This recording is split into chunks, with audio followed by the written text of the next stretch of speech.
On the Talkback Show, on the radio, or whatever audiovisual device you choose to use. Welcome to the GBC podcast, where we talk about the Packers and our hometown of Green Bay. This is episode 51, created on September 4th, 2023, and it is the first episode of our third season. I'm John. I'm in Appleton, Wisconsin. Along with me, Jeff in Minnesota and Neil on the East Coast. Say hello, gentlemen, and tell us what you're drinking. So we've got a young team this year, and so I am going to have a beer that fits that. I'm having the Aslan Brewing Company IPA Baby Shark do do do do do. Jeez.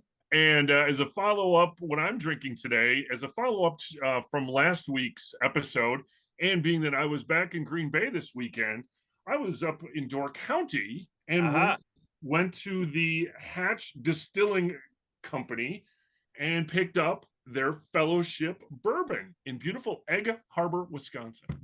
Excellent. It's called Hatch because it's in Egg Harbor. Got it. And I made a mudslide tonight with Bailey's, Kahlua, and Tito's. I think everybody likes Tito's vodka just because it's fun to say Tito's. All right, you can find us on YouTube and Twitter at Green Bay Chat and Facebook at the GBC Podcast, Green Bay Chat. And the audio is available on Spotify by searching for Green Bay Chat. Well, where are we? We are ready to start the 2023 season, so we're going to give you a big preview of not only what we think about this Green Bay Packers team for this season and strengths and weaknesses. We'll take a look at how we think they'll fare against the NFC North.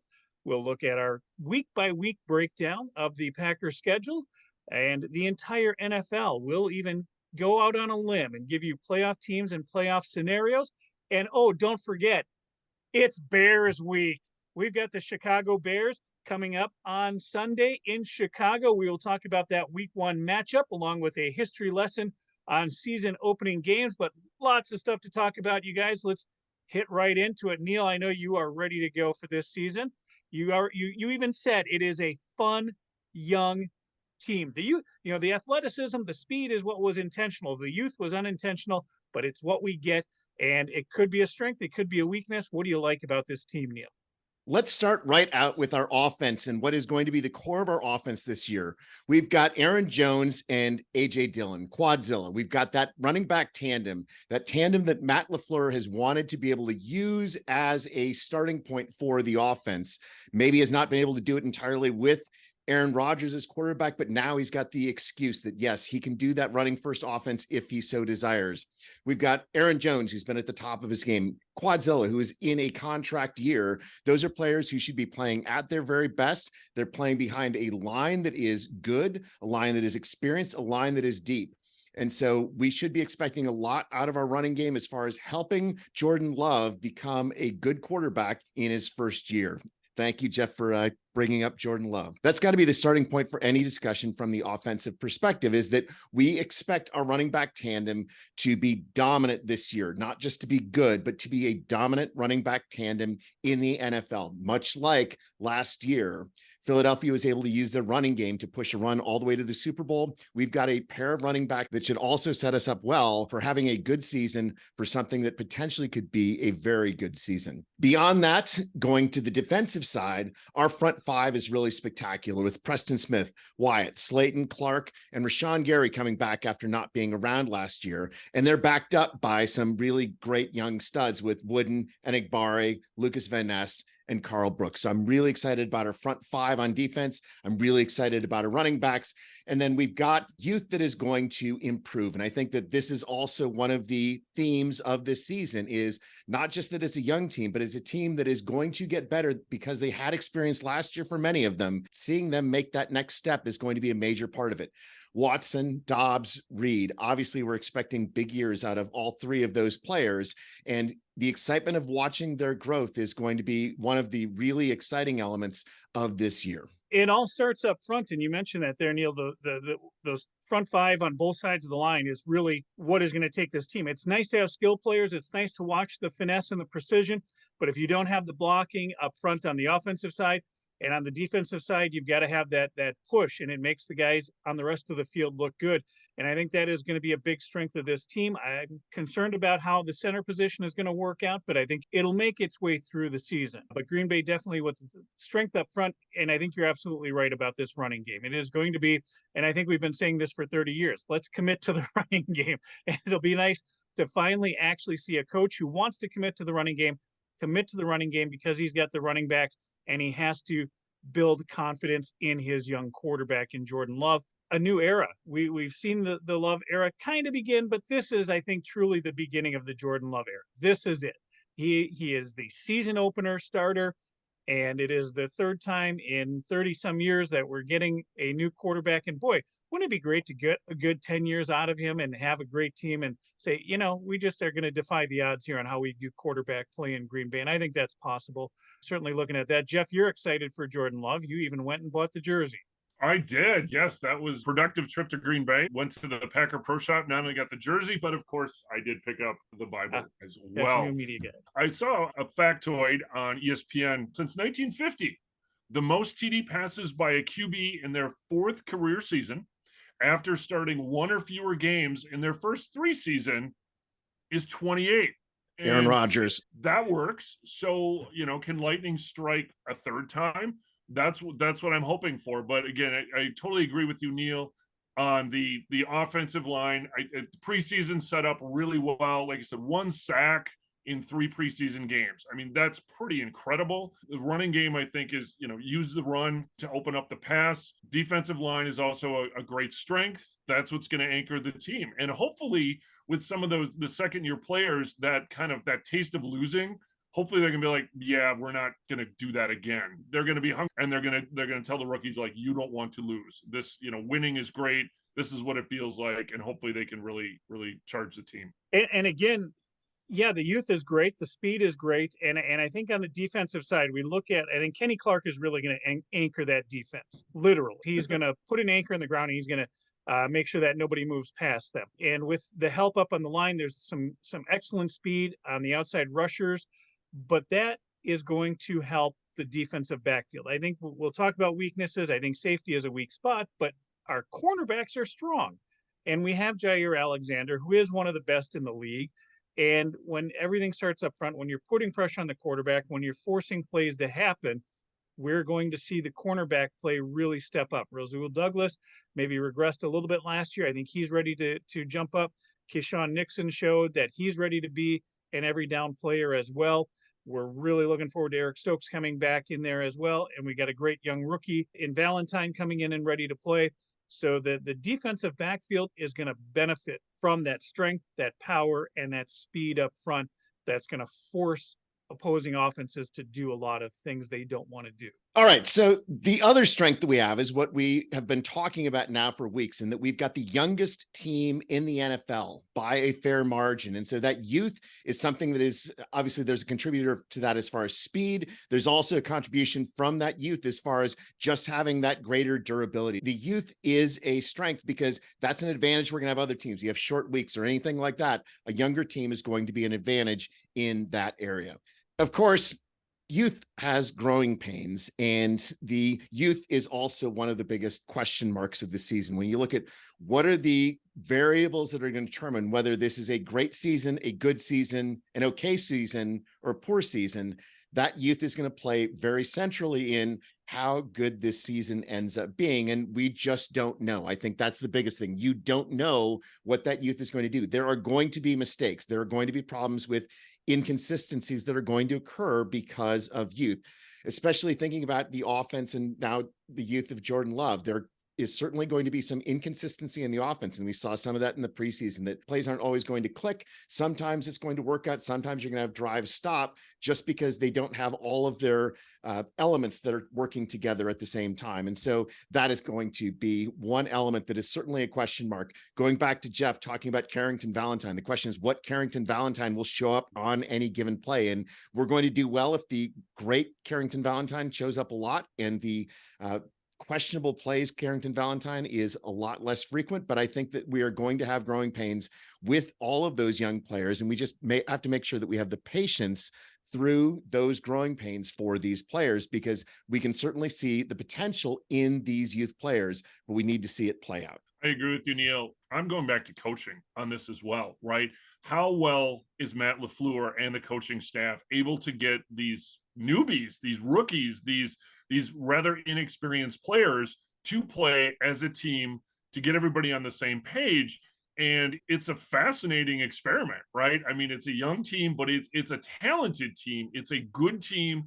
There are solid veterans at some really key positions that they will provide leadership. But overall, for the coaching staff, how do they mold this group? And it's super exciting. And you're right, there's going to be growing pains, but I'd like to think at the end of the day, there's really going to be some improvement. You kind of get this, they don't know what they don't know. I mean, if you look at how many NFL snaps have been lost by the players leaving, I mean, it's pretty incredible that there's not a lot of experience here, NFL play experience. But you know what?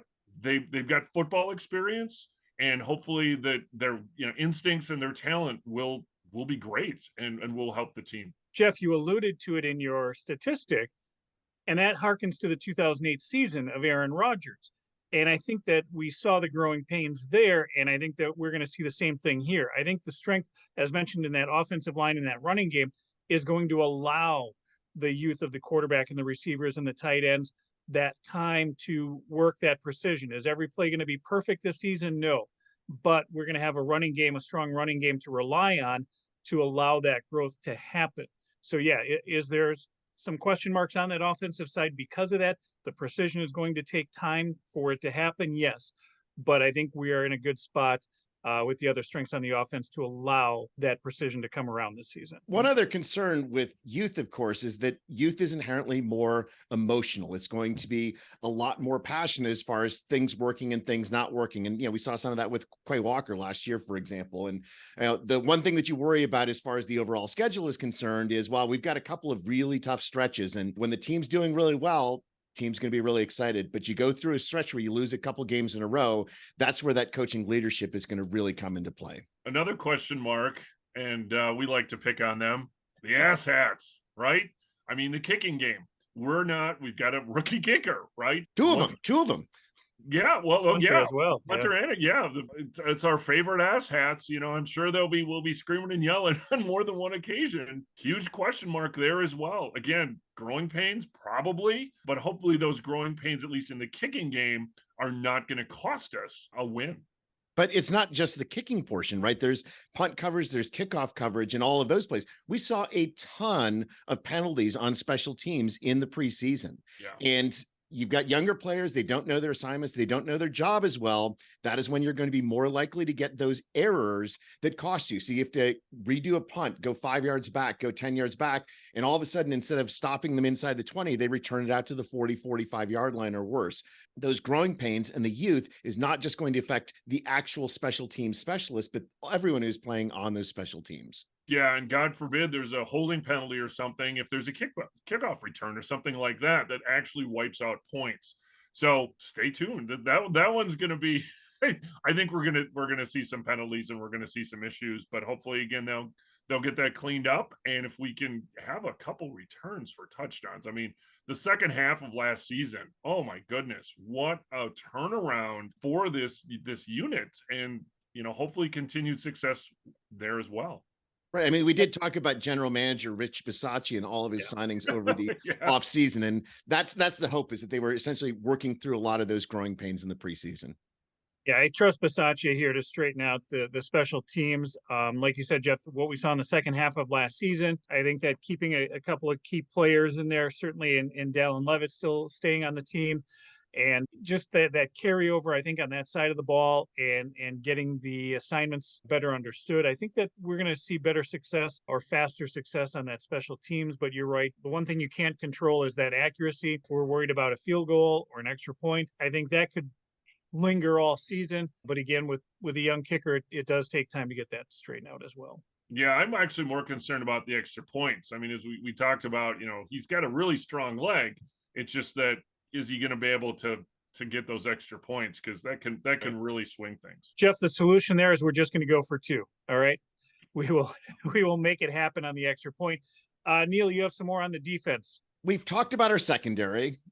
We talked about the strengths of the secondary. Certainly our biggest weakness that everyone has identified is the safety position. So I'm wearing Darnell Savage, and Darnell Savage is at a fundamental level a key to the season. If Darnell Savage goes back to playing as he did early in his Packers career, he is in a contract year, so he certainly has plenty of incentive to do so. He goes back to playing like Darnell Savage did earlier in his career, then we've got really no major holes on our defense. We've got Ford, we've got other people that, are all going to move in as far as the safety position, including probably Stokes moving into that as well. But this is clearly our biggest weakness. And well, safeties are critical for run coverage and they're critical for pass coverage, right? They are central as far as doing that. And we don't want to have a unit that every team is going to look at and say, that is where we're going to exploit as far as beating the Packers. Key to the safety play, Neil, in the middle of the field, middle linebackers.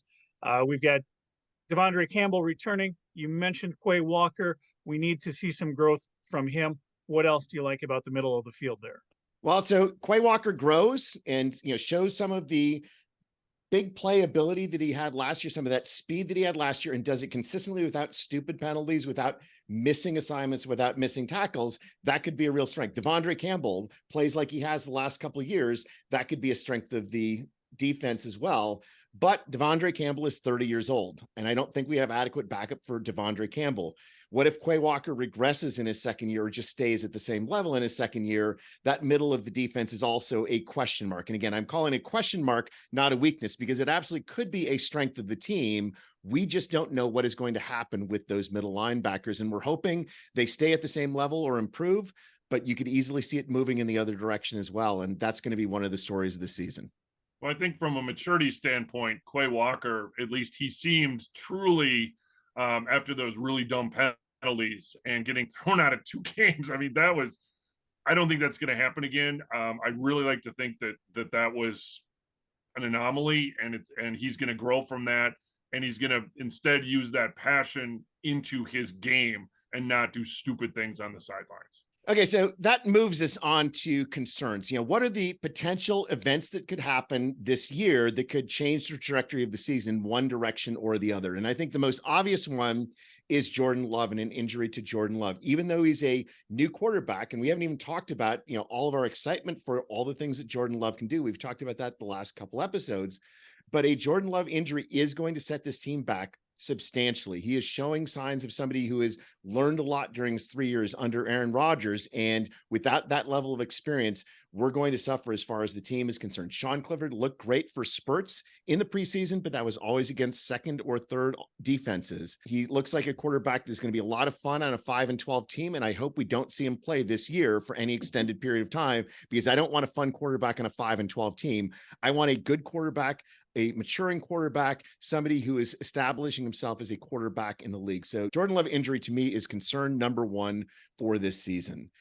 Concern number two is related to a player that we've not always had in recent seasons, and that's the role of David Bakhtiari. David Bakhtiari is our oldest player, but he's also, I think, still our best offensive lineman and plays that critical left tackle position. Now, Elgton Jenkins is in that same ballpark, and hopefully we don't have to move him around, but Bakhtiari is a key, right? He is an absolute stud on the offensive line, and losing Bakhtiari is definitely going to impact the trajectory of our season, both for pass blocking and for run blocking. Now, I did say I was excited about the depth on our offensive line. Going through and looking at other teams and what other teams have for weaknesses. There are a lot of teams where offensive line depth is actually the problem for those teams. And I would say with Walker Nyman, Newman, and Ryan, I think we've got 4 extremely capable backup offensive linemen, and especially with Rasheed Walker and how well he played during the preseason. But I think that, we've got players that have started in the past who are now backups in our offensive line. And so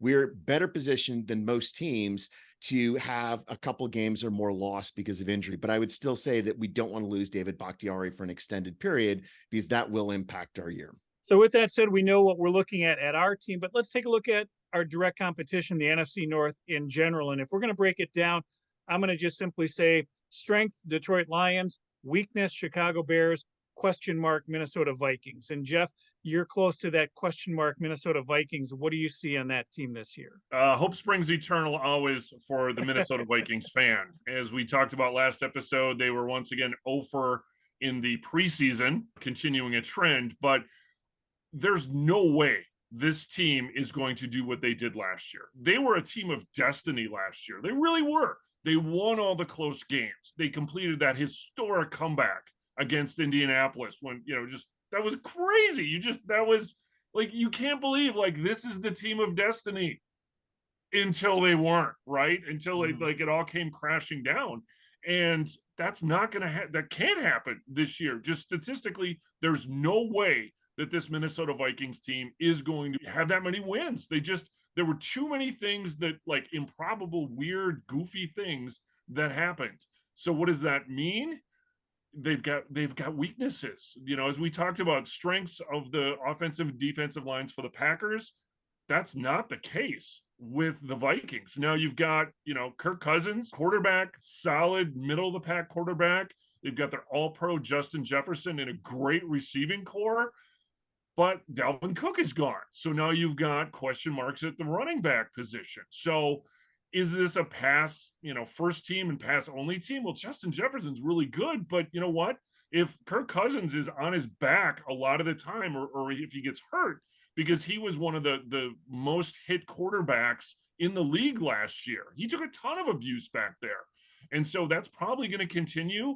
And another question mark for the Vikings is their defense in general, right? Their cornerbacks, their defensive line. So if the Vikings have to play high scoring games, if they have to play a lot of catch up, as they did a lot last year, they were able to pull those games out of their ass most of the time, but they were still able to do it.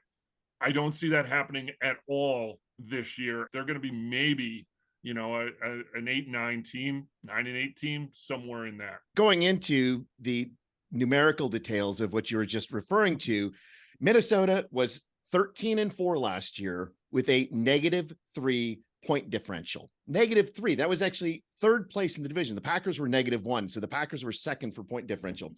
They had a Pythagorean number of wins of 8.4 last year in the regular season. That is, they should have been an 8-9 team or maybe a 9-8 team based on the relative scoring.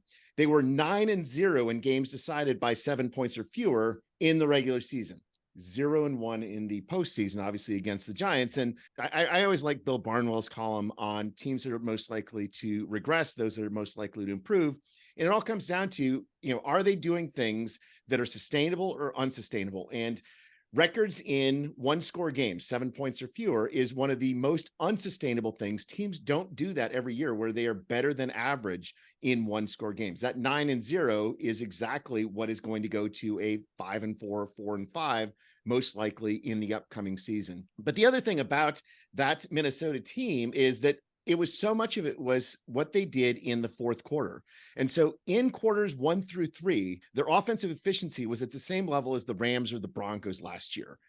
But in the last quarter, they were the best team in the NFL in the entire last decade as far as offensive efficiency. Again, not something that is likely to be very sustainable.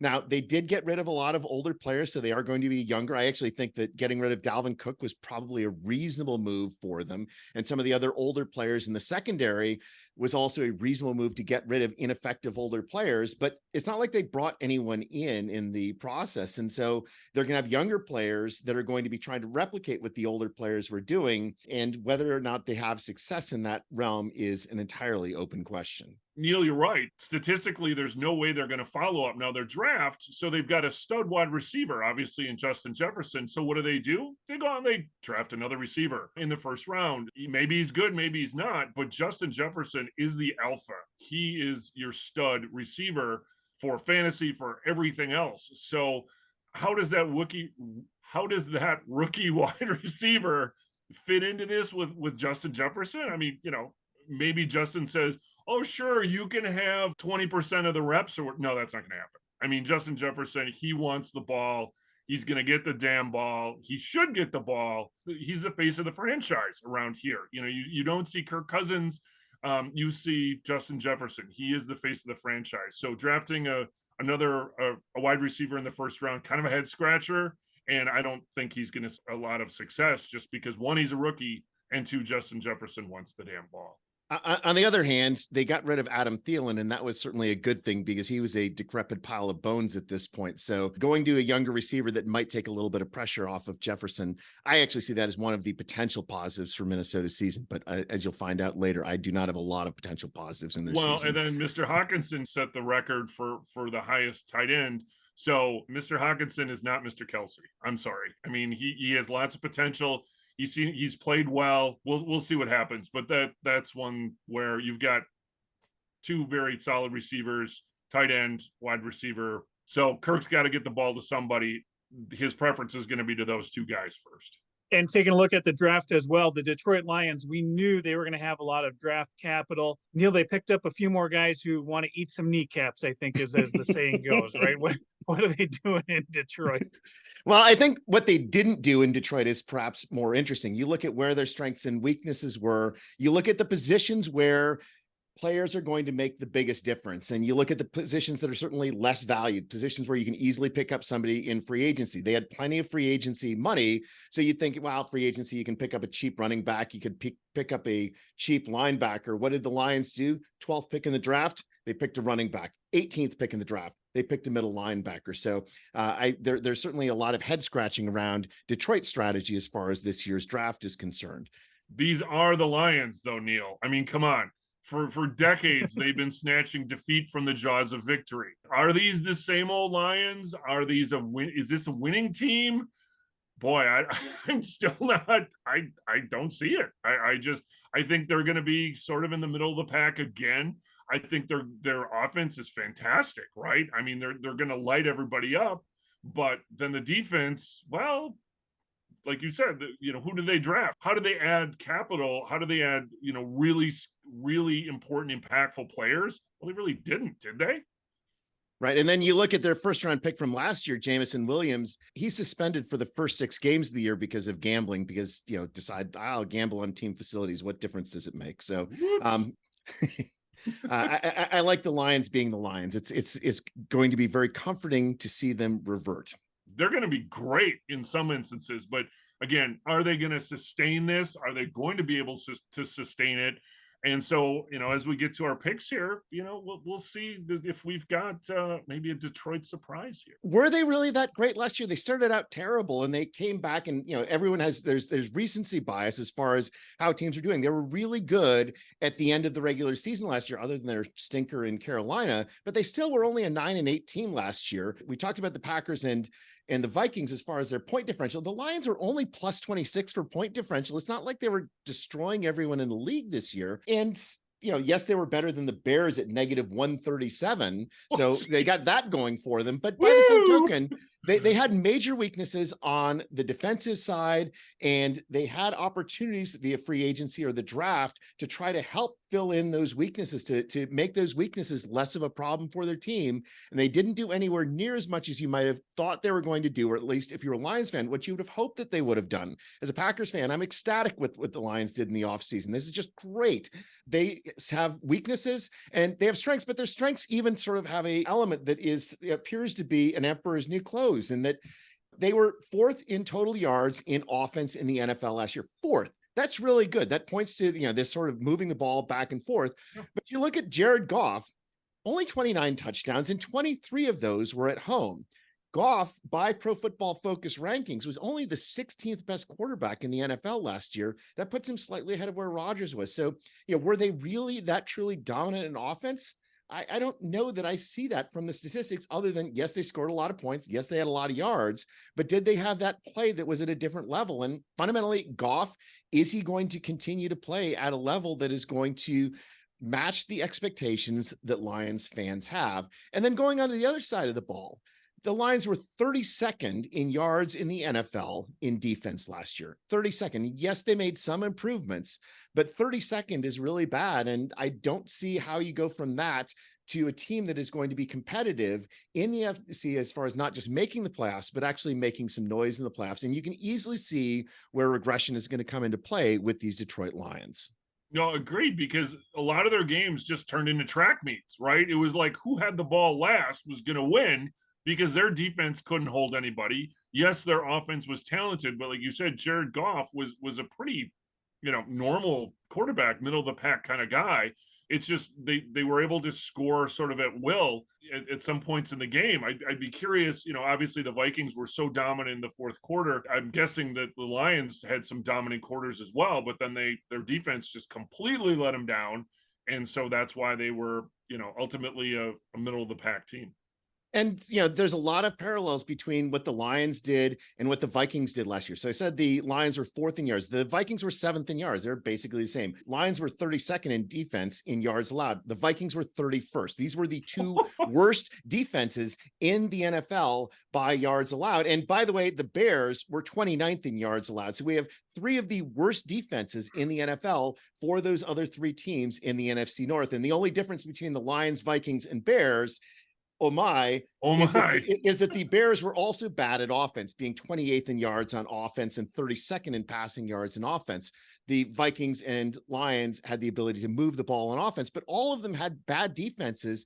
And I don't see enough has changed that makes me think that we should see these teams as 10-win, 11-win, 12-win teams. Certainly not with the amount of buzz the Lions are getting in this preseason. Well, I didn't realize that their defenses were that statistically horrifically bad. I mean, wow, that's pretty amazing. And then so you look at the Packer defense, right? You've got these high first round picks, you've got a lot of buzz. So segue into our picks here. Is this where we're going? Can we lots of optimism both on the offense and defensive sides of the ball for the Packers. And since it is Bears week, we're going to spend a little bit more time talking about the Bears coming up here. But first, let's look at the entire schedule. We've kind of talked in general about the strengths of the Packers, what we think of the NFC North. But let's break this down week to week and kind of go through these games here. It is Bears week, and we'll just kind of look at the schedule. Jeff, you want to go first on these and tell us what you like in each game, win or loss? I'll just remove all of the pretense here. I've got the Packers winning the division. Okay, I've got an overall record of 10-7. Living in Minnesota, hope springs eternal. So, no, seriously, 10-7, and I've got a win at Chicago week 1. I also have a win in week 1. It's one of those things we talked about this last year. It's that fool me once, shame on you. Fool me twice, shame on me.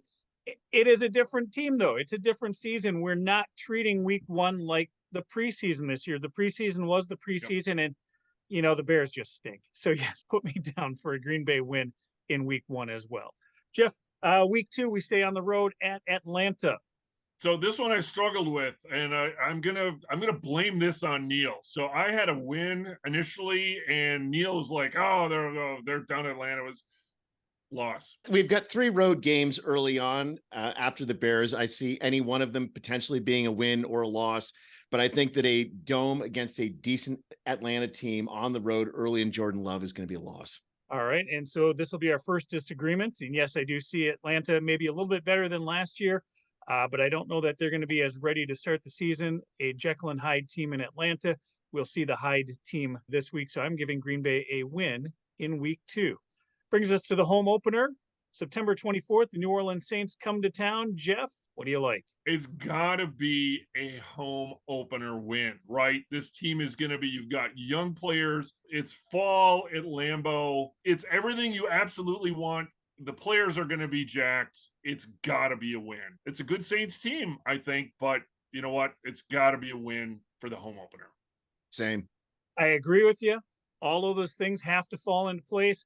I don't think the romance is there, and I think we're going to see a lot of the Lambeau mystique disappear. I think the New Orleans defense is too strong, and I'm taking a loss in week 3. 4 days later, the Detroit Lions come into town. So it is back-to-back games on a short week. We talked about how that could be a strength to the youth of this team. Thursday night, the 28th, and the Lions in Green Bay, Jeff. I've got a loss simply because of the short week. Again, this is where I kind of waffle back and forth, right? I'm like, okay, I don't want a whole string of wins here, but you know what? This is going to be tough. On 4 days, prep for the Lions. I think it's going to be a track meet, and this is where the asshats might rear their ugly head on a missed extra point or a missed field goal. I've got a loss on that Thursday night game. It's a short week for both teams. One of the teams has to travel. I've got it as a win. I think we're having a hard time getting over the hump. I think that the two teams between Detroit and Green Bay, they are two teams on the rise. I think that Dan Campbell, though, is going to have his team a little bit more prepared and ready to go. I think that they're a year ahead of us in that growth as well. I'm taking Detroit on the short week there. So before we head into the bye week, then week 5, Green Bay in that big game in Las Vegas, the game everybody wanted to go to this year, the game where the tickets are way overpriced. Airline packages are way overpriced. Hotel packages are way overpriced. How's the game going to end up, Jeff? This will be a lot of these players' first Monday night game, right? The big Monday night game. All eyes on the team. They're going to show up. They want to win. If they've got a couple losses under their belt, they want to get back above 500, and this is going to be a win. Yeah, I've got the long week not helping the Packers out substantially. I think this is where the moment potentially could make you stumble a little bit. I've got a loss here. It is a Monday night matchup, and, the Raiders just stink. I'm taking the Packers with a victory there. A bye week after that, and then it is our big trip to Denver. We are heading off to see the Denver Broncos and the Green Bay Packers. How is that game going to wind up? What Denver team is going to show up this year, right? Is what Russell Wilson going to be Seattle Russell Wilson, or is he going to be Denver Russell Wilson? I've got a Packer win on the road on the national CBS game. Yeah, I just think Denver is going to prove Sean Payton is a better coach than the debacle that they had last year. They don't need Russell Wilson to be Seattle Russell Wilson. They've got a strong defense. It's a tough place to play always because of the elevation. I've got this as another loss. But they are coming off of a bye week.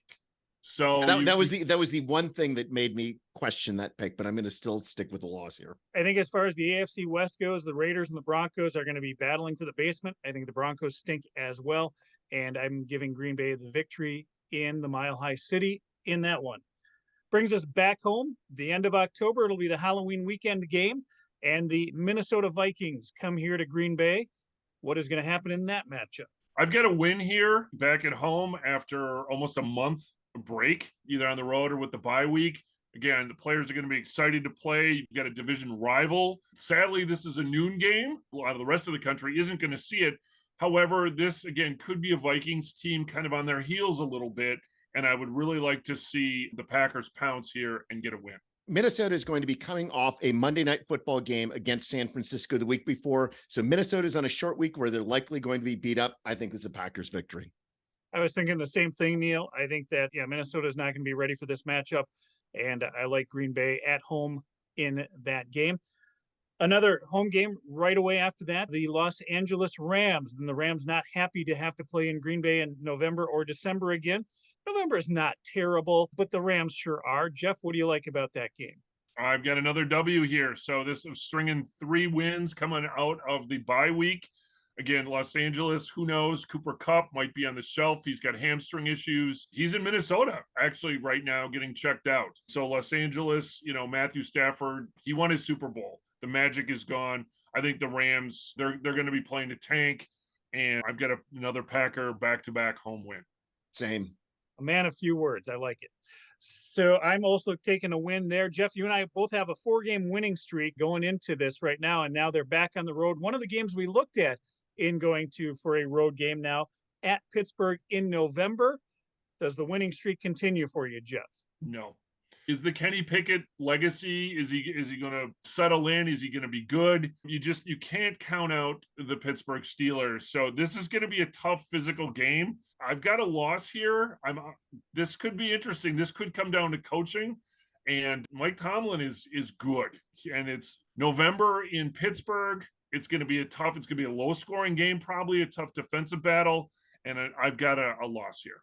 So I will actually be at this game, but yes, Mike Tomlin now is at 16 consecutive years without a losing season. I see this as a tough position for a team that has had a couple of good games at home, but I see this as a loss. Yep, same here. I think that this is a game that is going to exploit the Green Bay defense, and it's going to be the start of a tough stretch as well. Like I said, a 4-game winning streak that I just showed. I'll let the cat out of the bag. I think there's a 4-game losing streak coming up here as well, with that starting at Pittsburgh. So that means the Los Angeles Chargers then come into Green Bay, Jeff, with Justin Herbert at quarterback. How are they going to do? Here's my kind of wild card. Okay, so you've got a November 19th game.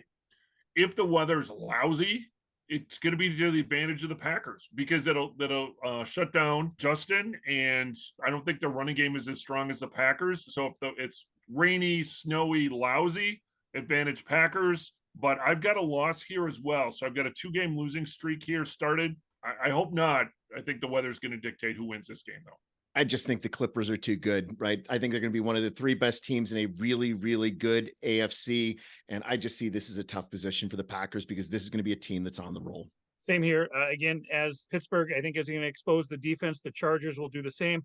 And then I think the Charger defense is going to expose the Packer offensive weaknesses as well. That's going to be a tough matchup or a tough loss at home after a strong first half of the season, taking the loss against the Chargers. That then puts us back on the road, and it is Thanksgiving Day in Detroit, a short week heading into the early matchup with the Detroit Lions, Jeff. I agonized over this one. I had an L, I had a W, I had an L, a W. Do you want to put a T in there? I can mark you down for a T. I'm gonna tie, although that wouldn't be unheard of. I've got a W. Here's why. Again, with this young team, this is the national stage, right? This is the early Thanksgiving Day game. All eyes of America and the world are on this game. Matt LaFleur is going to have them not only ready to play. It is a short week. Again, here, later in the season, this is, I think, where the youth is really going to step up. This is where the advantage is going to kick in, right? Detroit, they may be back on their heels a little bit. Packers come in, got a 2-game losing streak. Maybe, okay, what kind of team do we have here? Packers are going to be like, all right, enough of this shit. We're going to win this game on a national stage. Happy Thanksgiving. And get the turducken or whatever the hell it is. Yeah, short week. I'm going to go with the home team almost always. And just as I chose the Packers over Detroit in the short week early in the season, I'm choosing Detroit over the Packers in the short week later in the season. Same reasoning here. Same reasoning in this week for me anyway. I just think Detroit is ahead of Green Bay at this time, and that's the way it's going to be. I see a loss on Thanksgiving Day. Then back home and a big matchup against the Kansas City Chiefs to kick off the month of December, Jeff. Both of these are cold weather teams, so we know that, right? So no advantage there. The Kansas City Chiefs have this guy named Patrick Mahomes, right? He's pretty good. National stage, right? It's the big Sunday night game. I think for NBC, they're really hoping the Packers don't suck this year. The Chiefs, maybe Super Bowl bound, foreshadowing. But man, it's Patrick Mahomes on Sunday night. It's a Super Bowl potentially bound team. What are the Packers going to do? I think it's going to be a valiant fight. And this is, of course, the one start where Jordan Love did have against Kansas City. And they did play valiantly in the COVID-less Aaron Rodgers Packers. But you know what? I think it's going to be a loss.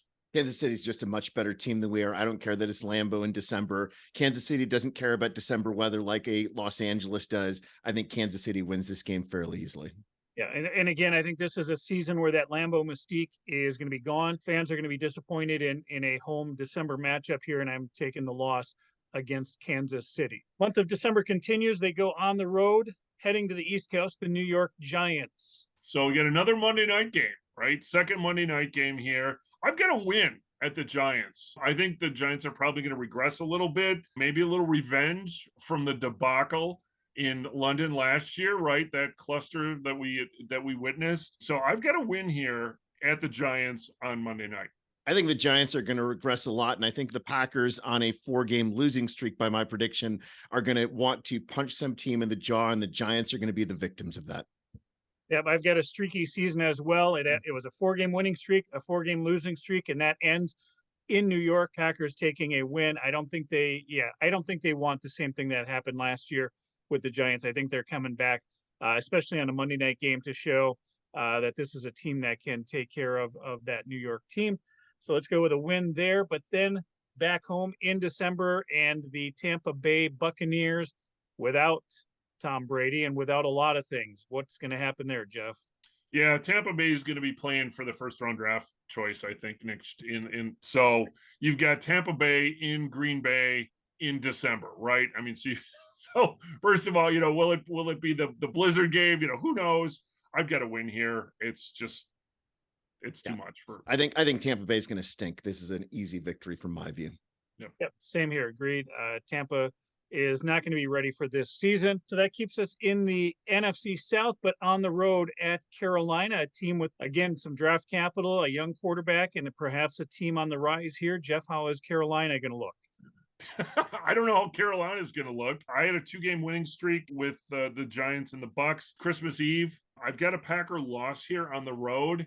Although, if Carolina if their rookie quarterback is not doing well, you're gonna have a quarterback controversy. If this point in the season, if the Packers are serious about getting into the playoffs, and if their defense steps up, this could easily be a win. I've got a loss, but a not confident loss. Yeah, I'm going to take the positive side of that. I don't think Carolina is going to be very good. I think there are going to be a lot of growing pains with Bryce Young. And I think the Packers are going to see the possibility of getting into the playoffs, and that's going to propel them to a victory. I do like Carolina being a better team this year, but the length of the season, you're right, is going to toll on the rookie quarterback. And I really see this as a swing game for Green Bay to say we need to get into the playoffs, and this is a game that we need to do it on. I'm taking a victory in Carolina. That means that we are back. Jeff, you don't want to spend New Year's Eve in Minneapolis. That's okay. The Packers are going to be there anyway. What happens New Year's Eve? Green Bay at Minnesota. Well, this is the Sunday night game, right? So we've got another big national game, national stage. Now, depending on how these teams do, this might be flexed out. This may not be the national game, right? I've got a loss. I can't see the Packers beating.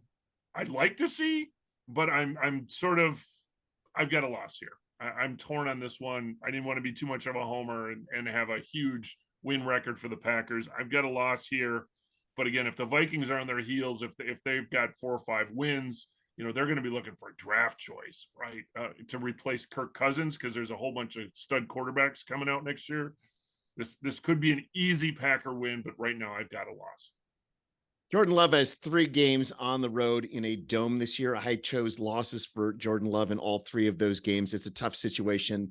It's not what I hope. I could easily see any of those games going the other way, but I think the most likely situation is losing in Minnesota. Yeah, I feel a loss there as well. Just something about that late season Sunday night, even though Minnesota fans are rather docile, I think that there's something is going to happen with it being New Year's Eve. And I think that the Packers are going to falter near the end of the season there with that game. So I am taking a loss on that one. Now, Jeff, you said right away 10-7, and I've been keeping track here. So that means that as we bookend the season and the Chicago Bears come into Green Bay to finish the season, I'm pretty sure you put a W down for this one. Your powers of deduction and reasoning, John, are stunning. Yes. Excellent. I do have. He can also do math. That's really an important skill. He can, add. No, I've got a win here again. I'm optimistic. I've got a new owner of the Bears, a guy by the name of Jordan Love, transferring ownership from a guy named Aaron Rodgers. Bears, they could really be tanking here. And so I've got to win. The schedule says TBD, so I don't even know when the date is, much less the time or anything else. I'll take a win at TBD at home. It doesn't matter whether the Bears are tanking or not. The Bears are going to stink, and so the Packers are going to win this game. I was going to say, Neil, you had 8-8 going into that game, so that's your deciding factor. Chicago puts you over 500 for the season. I am also taking the Packers over the Bears to bookend the season as well. My final record for Green Bay is 10-7. Jeff's got him down 10-7. Neil went with a 9-8. With that said, let's take a look at how we feel about the NFL as a whole. So taking a look at the NFC North, I have a little bit more optimism for the Detroit Lions than my friends do. So I'm taking Detroit to win the division and get the 3 seed. So I'm going to break this down here just real quick. Philadelphia, 1 seed. San Francisco, 2 seed. Detroit, the 3 seed. New Orleans getting the 4 seed. 5 seed going to Dallas. Green Bay with a 10-7 record getting the 6 seed. And rounding things out with the 7 seed, I have the Carolina Panthers in the NFC. Jeff? We're similar here, John. So I've got Philly in the NFC East. I've got Green Bay in the NFC North. I've got New Orleans in the NFC South because I had to pick somebody. I've got San Francisco coming out of the West as the number 1. And then I've got wild cards, Dallas, Detroit, and Seattle. The way that I rank these teams depends on what exactly teams have for their remaining games in the season. And so, we've got this sort of setup of you play one division in your conference, you play one division in the other conference, you play the best team in the other divisions in your conference, and you play one other team at the same level in the other conference. So the conferences that you play matter a lot. And so, for example, the NFC East last year, all teams were 500 or above. The NFC South last year, all teams were 500 or below, and all had a negative point differential last year. And the AFC South is Jacksonville in a big pile of shit. And so fundamentally, if you're going to be playing the NFC South, or if you're going to be playing against the AFC South, you've got an advantage over every other team as far as the playoff seedings are concerned. When I look at the NFC East, the problem with the NFC East this year is that they play the AFC East and the NFC West as their two divisions. They are going to have a much tougher schedule than any other set of teams are going to have in the NFC. But there's also a difference as far as who you play for your three games that are sort of the open games. And so, for example, for the NFC North, right, we were third last year in the division. And what that means is we play the Giants, Rams, and Pittsburgh, whereas Minnesota gets Philadelphia, San Francisco, and Cincinnati, and Detroit gets Dallas, Seattle, and Baltimore. There's a big difference in those three extra games between us, Minnesota, and Detroit. And I think things like that are going to be the things that make a difference at the margins. But overall, you play a South division, you're ahead of other teams. And so I've got San Francisco as the number one seed because they've got an easier schedule than those teams in the East. I think Dallas and Philadelphia may be better teams. I'd see weaknesses for San Francisco, but I think San Francisco's got an easier run. And so San Francisco's going to be the one seed. I've got Dallas as the 2 seed. Dallas's defense is really, really good. And last year, Dak was injured for a significant portion of the year. They've added some players as far as their offense is concerned. I like Dallas as far as winning the NFC East. I've got New Orleans winning the South. Part of the reason John talked about the hesitation for picking a victory over New Orleans in that home opener. And I've got Green Bay winning the North with that 9-8 record. Wild card teams, Philadelphia is the easy wild card team. And the other two teams I think are very marginal. I've got Detroit also being one of the wild card. And I had difficulty even picking a third wild card in the NFC and just chose Atlanta fundamentally because, again, teams in the South have a huge advantage as far as their schedule this year. If you're okay and you're in the South, you're going to have advantage over a good team in any other division. Putting all the records together, for me, it was a feast or famine kind of thing. I don't have a lot of parity. So my 7 playoff teams in the NFC, I'll have 10 or more wins. I've got 7 teams in the NFC with 10 or more losses. My AFC looks the same. Breaking down the AFC then, I've got Baltimore taking the number 1 seed, number 2 going to Cincinnati, number 3, Kansas City. I'm going to come back to the AFC South in a moment. The 5 seed is going to be Baltimore, the 6 seed, the Chargers, 7 seed, the Jets. And I'm going out on a big prediction on this one, that going into week 18, the Jacksonville Jaguars and the Tennessee Titans will be tied with 10-6 records. And that week 18 matchup between them is going to be the Sunday night game for the last playoff spot. It will be Jacksonville at Tennessee, and the winner will be Jacksonville, taking it with an 11-6 record, getting the 4 seed in the AFC. I've got the AFC East. I've got the Bills. I've got the AFC North, Cincinnati. That's a tough division, man. That was like, I was going back and forth. I ended up with Cincy. AFC South, the Jaguars. AFC West, I've got Kansas City Chiefs as the number 1 seed. Remember the Super Bowl champions coming back. Wild cards, I've got the Jets, I've got the Steelers, and I've got the Chargers. So my analysis in the AFC is the same as in the NFC. So first of all, the AFC is much better than the NFC, but the AFC South is clearly the weakest. And in addition, if you're a team in the AFC South, like say a Jacksonville, you get to play the NFC South at the same time. So that's a huge advantage for teams from the South. The AFC North plays the AFC South and the NFC West. And yes, San Francisco is good, but there may be some other problems in the AFC West. So I think the AFC North teams also have an advantage. And that is why I've got Cincinnati as my number 1 seed coming out of the AFC. I've got Jacksonville as the number 2 seed because, again, they have a far easier road. That AFC East is really, really difficult, and you can make a case for all 4 of those teams making the playoffs. I chose Buffalo. I still think Josh Allen is the better player. Buffalo is going to be in, but only with the 3 seed in my view. And then the West, I think, is going to have a tough road. I think there are challenges for all of those teams in the West, not based on schedule, but because they've got clear weaknesses. And I've got the Clippers winning the West. They play Kansas City in week 18, and I've got Los Angeles Chargers against the Kansas City Chiefs going for the AFC West title, and the Chargers winning that game. Wild cards, Kansas City. I've got the Ravens. I think the Ravens are going to be a better team this year. And I also added the Jets as a wild card team. All right, so that means we have to put it on the line and make the big final, the postseason predictions here. I've got all the games broken down, but I'm just going to throw it out here. NFC Championship game, I have Philadelphia and Detroit. Philadelphia hosting that game because they're going to be the number 1 seed. Philadelphia taking the win. In the AFC, I've got Buffalo hosting Cincinnati with Buffalo taking the win there. I've got Philadelphia and Buffalo in the Super Bowl. And I think that Philadelphia walks away with it this year. They are going to make that progression from last season. Jeff? Well, last year, John, you and I were very similar in our Super Bowl picks and our division championships. We're totally different this year. Okay. Excellent. So we're not even freaking close, right? In the NFC, I've got Philly and San Francisco in the NFC Championship, with San Francisco not using a 4th string or 3rd string or God knows how many freaking quarterbacks they had to use. I've got San Francisco based on their defense. I've got them in the Super Bowl, and I've got my son John's favorite color. It's going to be a red Super Bowl. So I've got the Jags and the Chiefs in the AFC Championship game, with the Chiefs prevailing.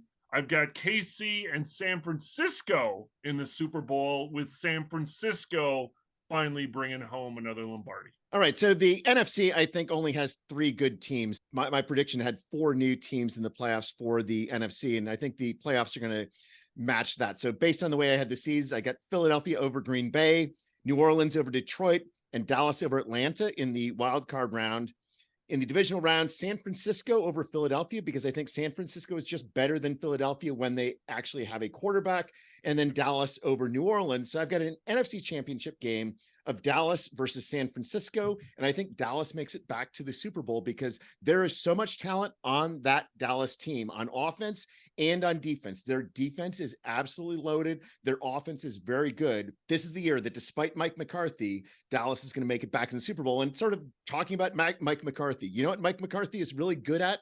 Making it to the Super Bowl when the rest of the NFC stinks. Guess what? The rest of the NFC stinks this year. Mike McCarthy goes back to the Super Bowl. Ooh, you heard it here first.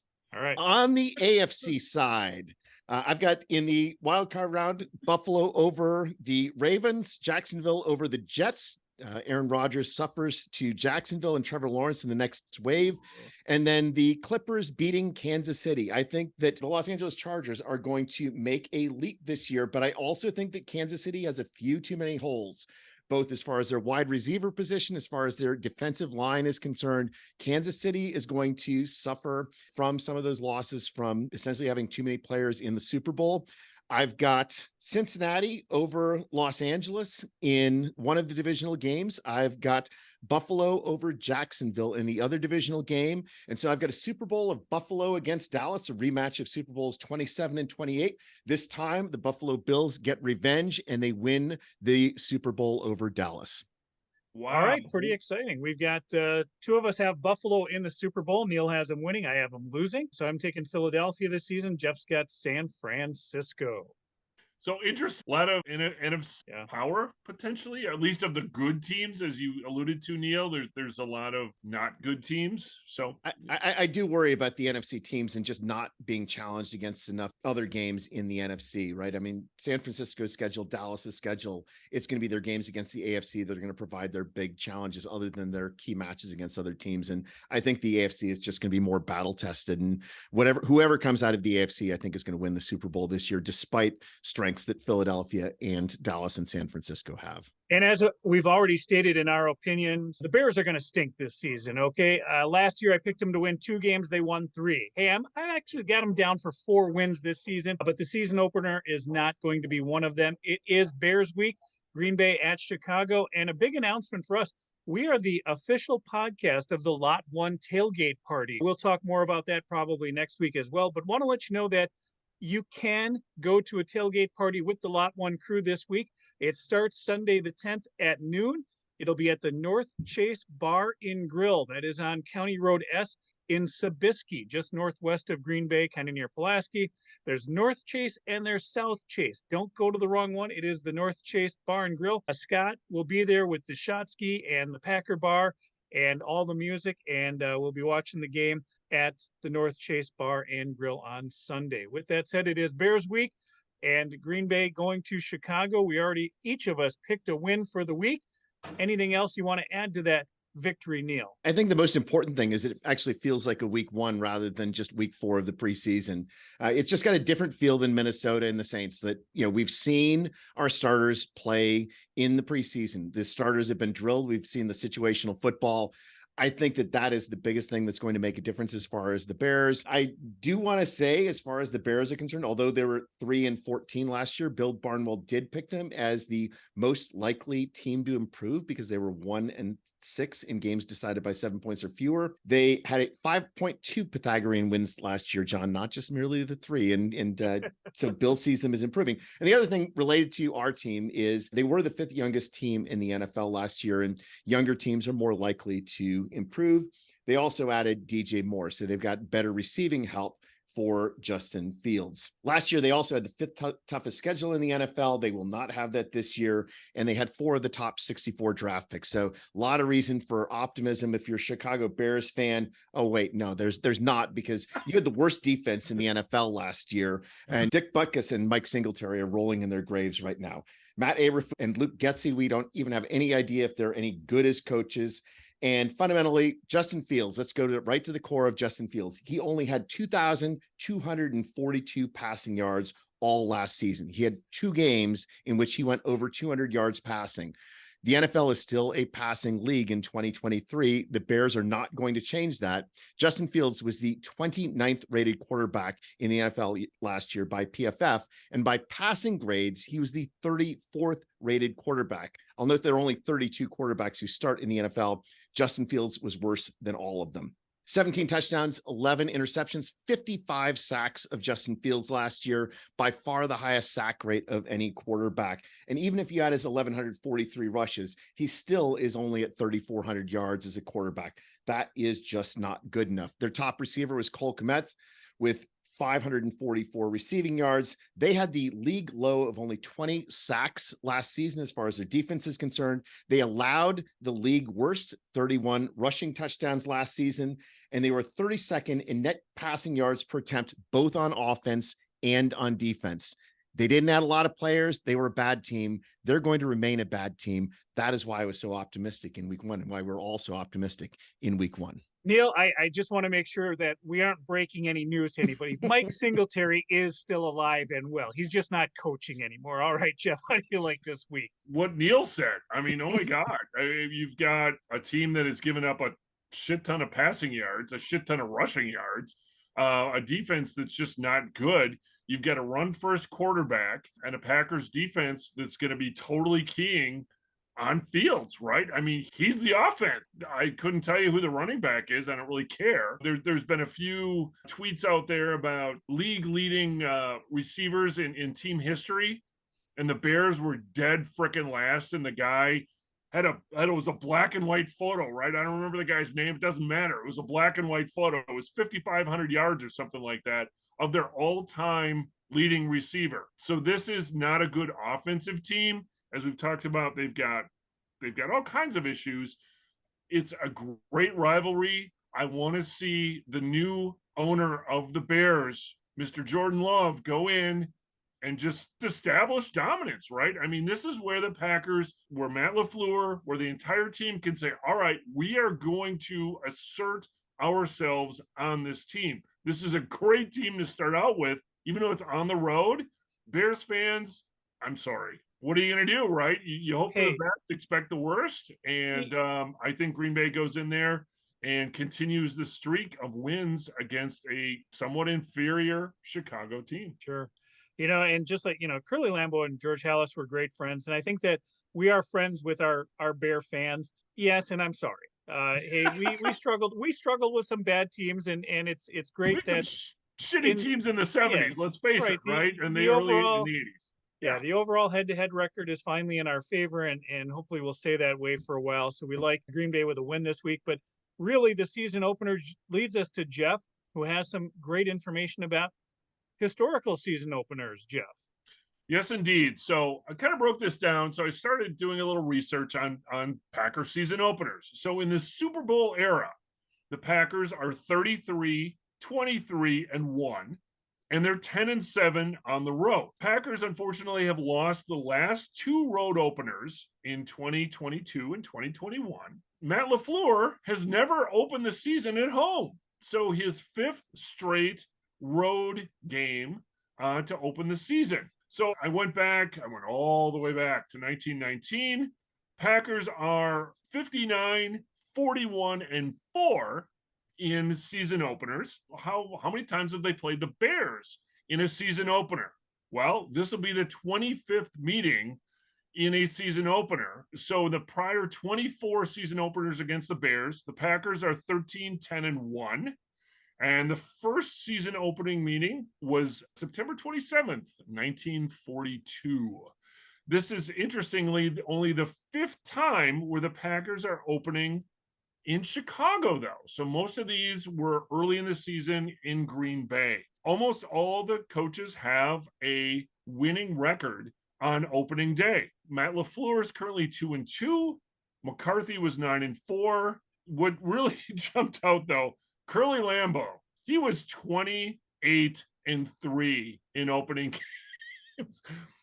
Do the math, right? That's 31 opening day games. Oh my God. Again, this going back to 1919. Packers overall have had pretty solid success on opening day, and hopefully that will continue this coming Sunday. The two most memorable opening days for me against the Bears were 1979 and 1980. 1979, we were coming off that 8-7-1 season. We drafted Eddie Lee Ivory with our first round pick in the draft.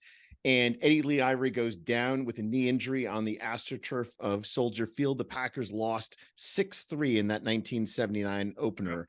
But we made up for it in that 1980 opener that's featured in the photo where we had the Chester Markle blocked field goal that he ran in for a touchdown to win the game, and certainly one of my favorite Packer games ever, and that's true for all of us. So some happy memories, some not so happy memories from opening day against the Bears. Well, we are definitely excited for the season opener. It's Bears week. It's the beginning of the season. Yeah, we're on the road, but we're still going to tailgate, and we are ready to go. It is our third season here on the GBC podcast. Lots of positive things to look forward to. We put our predictions out there. It's recorded, so we get to laugh at ourselves at the end of the season. And with that, let's go around and put any final thoughts on this episode, Jeff. I'm super pumped. I'm optimistic. Like I said, I picked the Packers to win the division. The youth movement, the speed, the excitement, the players that don't know what they don't know. I think there's going to be more than once this season where I'm going to go, holy shit, I can't believe we just saw that. But you know what? I think there's going to be a number of times as well where we're just going to be jumping out of our chair like, oh my God, did you see that? Can you believe what just happened? 10 victories. If we're sitting here in January, like not the playoffs and, drinking more heavily than we probably should, we'll deal with it then. I'm very optimistic, though. I think this team, based on a number of different factors, based on talent, experience, we're going to see. This is going to be the litmus test. Does experience really matter? Or is this talent and coaching and sort of the will to win, does that really win the day in the NFL? Stay tuned. I think the thing, though, is that you need the right experience at the right level. And when you look at power rankings or anything like that, you look at rankings of where every team is supposed to finish up as their final record. The Packers are basically falling in the 20th to 25th range in the NFL. While we lost Aaron Rodgers, while we've lost Alan Lazard, we've lost our tight ends, we've got such a young team. But the fact is, we did not have a good year last year, right? We did not get a lot of our wide receivers. We didn't get a lot out of our defense. Our defense had long stretches where they were not particularly good. Alan Lazard was our top receiver last year with only 788 yards. Tunyon at 470 yards. We did not get a lot from our wide receivers last year. And it seems impossible that we're going to do as poorly this year with our wide receivers room as we did last year with our wide receivers room, just solely based on the fact that Watson and Dobbs are going to have a year more experience. They're going to be around hopefully for the entire year. We are going to have a better receiving core. Aaron Rodgers was the 17th ranked quarterback last year. I see Jordan Love is certainly capable of being at least at that level. We're going to have a more run-oriented game that's going to see Aaron Jones and A.J. Dillon add even to what they did. And looking at the defense, I think that we're going to have less of a Jekyll and Hyde defense. And some of those numbers that we had last year were not so huge, right? So Preston Smith had 8.5 sacks, but Kenny Clark was second for sacks with us with only 4. We are going to greatly eclipse those sack numbers in this upcoming season. I don't understand the lack of optimism towards the Packers for the general media audience, but I can see where the optimism is from a Packers fan who's looked at where everything is, looked where we were last year, looked at what we have, and is excited about where we're going in this upcoming season. I just want the team to be able to live up to its potential, whatever the potential may be, to stay healthy enough to play to that potential. There's nothing I dislike more than having major injuries that leave you speculating on what would have, could have been. When we talk about the media, Neil, we look back even at the 2019 season, that first season that LaFleur was in here. So many people expected a 6-win season that year, and we won 13 games. It was a magical season. It was a great season. And to the naysayers who are throwing 6 games out there again this year, I say, why? What exactly are you resting that on? This is a team that has a lot of potential with the youth, the speed, and the athleticism. We are looking forward to a very fun season in Green Bay. With that, we're also looking to continuing a great season on the GBC podcast. If you're watching us on YouTube, please hit subscribe. It is free. Leave us a comment. Find us and follow us at Green Bay Chat. That's all one word, Green Bay Chat. We are on Twitter, Instagram, TikTok, Snapchat, and Spotify, Facebook, modified a little bit, the GBC podcast, Green Bay Chat. And may you fully appreciate the magnitude of your impending good fortune. Thanks for joining us. Good night. Good night.